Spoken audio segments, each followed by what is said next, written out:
Les Bordelais vont très bien rentrer dans cette rencontre avec ici un ballon pour Clarkin qui est stoppé, mais le ballon est toujours en faveur des Girondins. Et puis on va ouvrir avec Bernard qui joue avec le Boris, retour intérieur sur Connor qui trouve la faille dans la défense perpignanaise et qui redonne ce ballon à Félix Le Boris. Après seulement 1 minute et 40 secondes, c'est déjà le premier essai en faveur des Bordelais. Premier essai pour les Girondins qui ont transpercé une première fois la défense de Perpignan. 7-0 d'entrée en faveur de Bordeaux avec ce troisième essai de la saison pour Félix Le Boris. Derrière, Pierre Bernard va passer deux pénalités, dont celle-ci de 53 mètres. Et tout de suite, les Bordelais qui mènent 13-0 dans cette rencontre. Les Perpignanais, eux, vont tenter de réagir sur le renvoi d'ailleurs de la deuxième pénalité réussie par Pierre Bernard. Ils vont récupérer les Catalans ce ballon avec Pucala qui est pris. Mais le ballon est toujours en faveur des Catalans. Duvenet qui ouvre sur Vaamena qui accélère, qui fixe le Fakaté pour donner le ballon dans l'intervalle à Thomas Lolo qui va marquer le premier essai des Catalans dans ce match.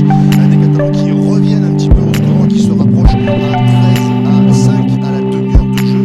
Mais les Catalans qui auraient pu être beaucoup plus près au score. Mais malheureusement pour eux, leur buteur gallois James Cook nous a fait un 0 pointé durant le premier acte avec un 0 sur 3 dans ses tentatives de tir au but. Alors évidemment, Martel Brooks fait un petit peu la même, surtout que juste après, les Catalans se mettent une nouvelle fois à la faute, beaucoup trop de fautes de la part des Perpignanais.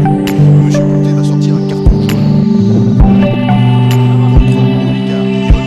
Les Perpignanais se retrouvent en infériorité numérique et juste derrière ce coup de faute, eh bien, elle va être sanctionnée par Pierre Bernard, ce qui fait qu'à la pause, ce sont les Bordelais de Vincent Etcheto qui mènent 16-5. C'est plutôt bien payé pour Bordeaux sur cette première période. Dès le début de la seconde période, on retrouve les Bordelais à l'attaque devant la ligne dans le but de Perpignan avec Avé qui est tout près de marquer un nouvel essai, mais l'essai ne sera pas accordé pour cause. Avé commet un en avant juste avant d'aplatir.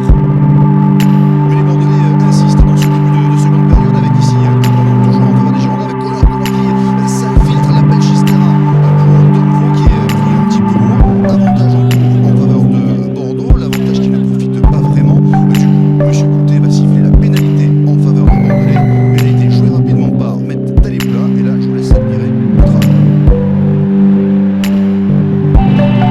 Deuxième essai pour Bordeaux qui prend ses distances au score. On peut mener 23-5. Les 26 000 spectateurs du Stade Charles-Delmas font la hola. C'est le 13e essai de la saison pour Talibula qui va marquer ici en fausse balle et le plaquage de James Cook. Ça fait 23-5 pour l'équipe de Bordeaux.